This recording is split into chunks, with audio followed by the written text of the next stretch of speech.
दोस्तों, आप भगवान राम के बारे में तो जानते ही होंगे, लेकिन इस वीडियो के माध्यम से हम आपको बताएंगे कि भगवान श्री राम की मृत्यु कैसे हुई थी। इसलिए वीडियो को अंत तक अवश्य देखें। नमस्कार दोस्तों, स्वागत है आपका हमारे यूट्यूब चैनल कर्मा में। प्रभु श्री राम का जन्म त्रेता युग में हुआ था। कहते हैं जिसने धरती पर जन्म लिया है उसका मरण निश्चित है। भगवान श्री राम ने भी धरती पर मनुष्य के रूप में अवतार लिया था। कई जगहों पर राम जी की मृत्यु या वैकुंठ धाम जाने का अलग अलग वर्णन मिलता है। भगवान राम की मृत्यु के बारे में जो कथाएं मिलती हैं उनमें से कुछ कथा इस प्रकार हैं। कहा जाता है कि जब माता सीता को अपने पवित्र होने का प्रमाणिता सिद्ध करने के लिए कहा गया तो उन्होंने परीक्षा देकर अपने पवित्र होने का प्रमाण दिया, लेकिन इसके पश्चात सीता जी अपने दोनों पुत्रों कुश और लव को राम जी को सौंप दिया था और धरती माता को ये कहा कि हे माता, मुझे अपने अंदर समा लीजिए। माता सीता जी के इतना कहते ही धरती फट गई और देखते ही देखते वे भूगर्भ में चली गईं। सीता जी की इस तरह से चले जाने के कारण राम जी व्यतीत हो उठे और यमराज की सहमति से सरयू नदी के तट पर गुप्तार घाट में राम जी ने जल समाधि ग्रहण कर ली थी। राम जी की मृत्यु के बारे में एक अन्य कथा भी मिलती है, जिसके अनुसार हनुमान जी की अयोध्या में अनुपस्थिति के समय यमदेव ने नगर में प्रवेश किया और संत का रूप धारण कर वे राम जी के पास में महल में गए। संत वेश धारण किए हुए यमदेव ने श्री राम से कहा कि हम दोनों के बीच की वार्ता गुप्त रहेगी। वे राम से एकांत में बात करना चाहते थे।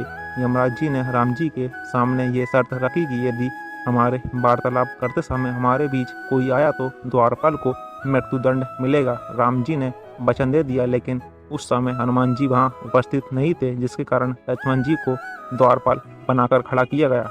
जिसके बाद यमदेव अपने असली रूप में आ गए और राम जी से कहा, प्रभु अब आपको अपने लोक लौटना होगा। धरती लोक पर आपका जीवन पूर्ण हो चुका है। अभी वार्तालाप चल रही थी। ऋषि दुर्वासा वहां पधारे और लक्ष्मण से द्वार के भीतर अंदर जाने की हट करने लगे। उन्होंने लक्ष्मण से कहा कि यदि वे उन्हें अंदर नहीं जाने देंगे तो वे श्री राम को श्राप दे देंगे। लक्ष्मण जी दुर्वासा ऋषि के क्रोध से भलीभांति परिचित थे। वे अब दुविधा में आ गए। आज्ञा का उल्लंघन करके ऋषि को अंदर जाने देते हैं तो मृत्युदंड मिलेगा, और अगर वे दुर्वासा को अंदर प्रवेश नहीं करने देते तो ऐसे में प्रभु श्री राम को श्राप दे देंगे। और अपने प्राणों की चिंता न करते हुए दुर्वासा को अंदर जाने की अनुमति दे दी। वार्तालाप भंग हो गई। राम जी सोचने लगे कि अब उन्हें अपने प्रिय अनुज लक्ष्मण को मृत्युदंड देना होगा। उन्होंने लक्ष्मण को राज्य निकाला दे दिया, लेकिन लक्ष्मण जी अपने भ्राता के वचन को तोड़ना नहीं चाहते थे।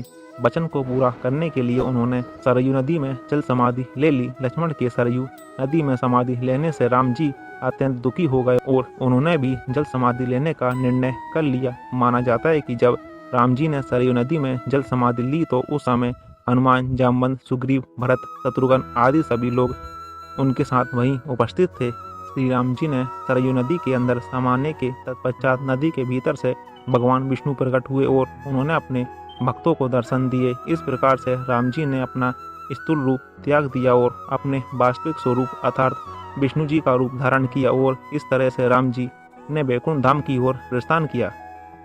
तो साथियों, इस प्रकार हमने जाना कि कैसे हुई थी प्रभु श्री राम जी की मृत्यु। वीडियो पसंद आई हो तो वीडियो को लाइक करें। अगर आपने चैनल को सब्सक्राइब नहीं किया तो कृपया कर चैनल को सब्सक्राइब करें, साथ ही साथ बेल आइकन को भी क्लिक करें। धन्यवाद।